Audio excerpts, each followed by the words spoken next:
मेरे मित्रों, में आज आपको बताना चाहता हूँ ये पूरा बाइबल कंप्लीटली वायदा से भरा हुआ है। जब हम उत्पत्ति से लेकर प्रकाशित वाक्य तक हम पढ़ते हैं, परमेश्वर ने अद्भुत और सामर्थ्य वायदा परमेश्वर ने हमसे किया है। तो हमारी लाइफ में इस वायदा को लेकर हमें क्या करना है? जब आप घुटने टेकोगे, इस वायदा को जो परमेश्वर ने किया है उनको विश्वास के साथ प्रार्थना करना है। जब तक आप परमेश्वर के वायदा को विश्वास नहीं करेंगे, तब तक आप सामर्थ्य रीति से परमेश्वर से प्रार्थना नहीं कर पाएंगे। जब तक आप विश्वास नहीं कर पाएंगे उस वायदा को, तब तक आप एक सामर्थ्य जीवन नहीं बिता सकते।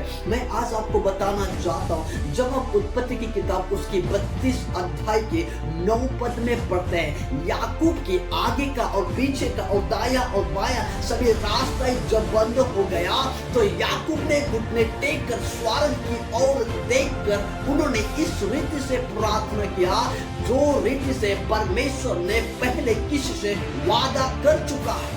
परमेश्वर ने जिस रीति से उनके पुरखाओं को वादा किया, उस वचन को, उस वायदा को याद कर याकूब ने प्रार्थना किया है। क्या लिखा है और क्या प्रार्थना किया है? याकूब ने, हे यहोवा, हे मेरे दादा अब्राहम के परमेश्वर। सेकंड सेंटेंस में याकूब कहता, हे मेरे पिता इसहाक के परमेश्वर। थर्ड सेंटेंस को सुनिए, तूने मुझसे कहा था कि अपने देश और जन्मभूमि में लौट जा और मैं तेरे भलाई करूंगा। हालेलुया। क्योंकि परमेश्वर ने अब्राहम से वादा किया था, इसहाक से वादा किया था, यहाँ तक कि याकूब से भी वादा किया था।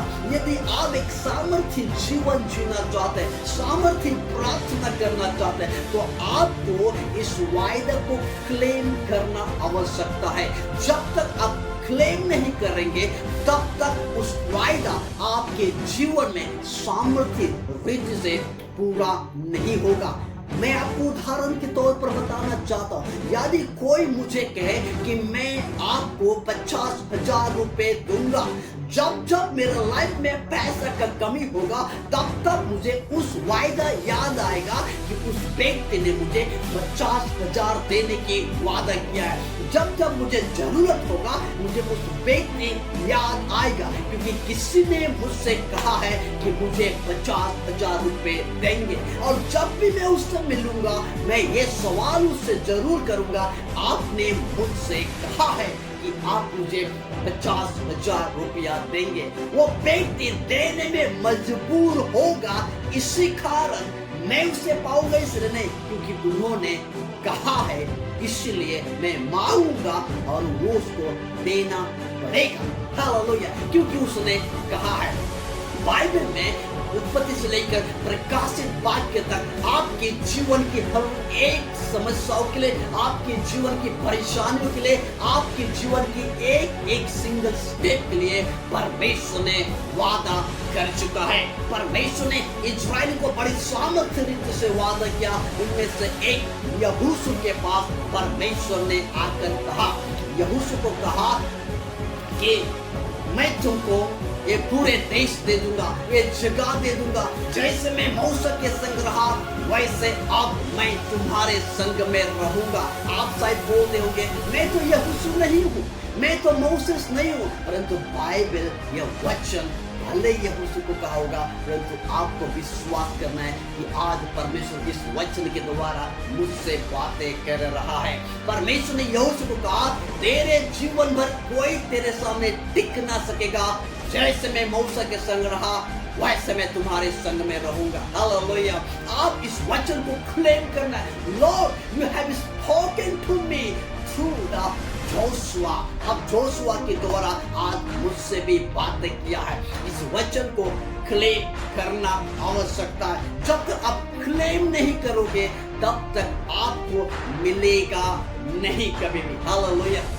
परमेश्वर ने, हम वचन में देखते हैं हिब्रू का किताब उनके 13 अध्याय के 5 में ऐसा लिखा गया है, ना मैं तुमको छोड़ूंगा ना मैं तुमको कभी त्यागूंगा। यदि आप कहेंगे नहीं, उसमें यहोशू को कहा गया था यहोशू का वचन में, परंतु इब्रानी की किताब में आज परमेश्वर आप और मुझसे बातें कर रहा। यदि आप उसको भी याद बोलेंगे नहीं वो वचन किसी और के लिए बोला गया है, तो आप मत्ती रचित सुसमाचार 28 अध्याय के 20 पद में देखिए, जगत के अंत तक सर्वदा मैं तुम्हारे साथ में रहूंगा। हालेलुया। इस वचन को क्लेम करना है। आपके जीवन की हर एक परिस्थिति में, हर एक घटना में, हर एक दबाव में, हर एक मुसीबतों में आपको उठकर खड़ा होकर कहना है, परमेश्वर ने मुझसे कहा, यीशु ने मुझसे कहा, जीवन की अंतिम सांस तक वो मेरे साथ में रहेंगे। Hallelujah. You have to claim the promises which is spoken to you for you.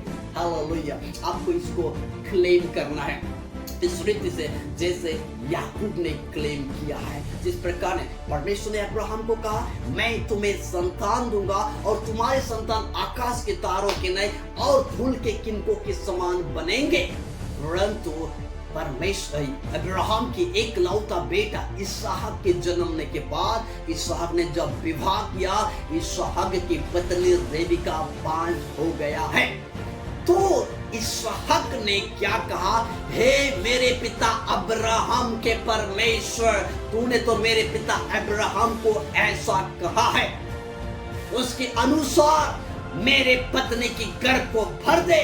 और परमेश्वर ने रेबिका की गर्भ को भर दिया और उनकी गर्भ को खोलकर याकूब को जन्म दिया है। हालेलुया। जब आप बाइबल को पढ़ेंगे माय फ्रेंड, जब आप बाइबल को पढ़ेंगे तो यह बाइबल आपसे बातें करेगा। यह बाइबल को पढ़ेंगे तो आप समझ पाएंगे कि परमेश्वर आपको कितना वादा किया है, और इस वादा को पढ़ पढ़ के क्लेम कर सकते हैं। जब तक आप क्लेम नहीं करेंगे तब तक आपको मिलेगा नहीं। हालेलुया। भविष्यवाणी अधूरा रह जाएगा। किसी ने आपको कहा होगा आप बड़े एक लीडर बनेंगे, परंतु जब आप इस प्रॉमिसेस को क्लेम नहीं करेंगे वो प्रॉफिटिकल आपके लिए अधूरा हो सकता है। लोग आपको बोले होंगे आप भयंकर बड़े लीडर बने होंगे, अधूरा हो सकता है जब तक आप क्लेम नहीं करेंगे। Hallelujah. So what you have to do, आपको क्या करना है, आपको क्लेम करना है। क्या क्लेम करना है? प्रॉमिसेस को क्लेम करना है। और वो प्रॉमिसेस कौन किया है? खुद परमेश्वर किया है।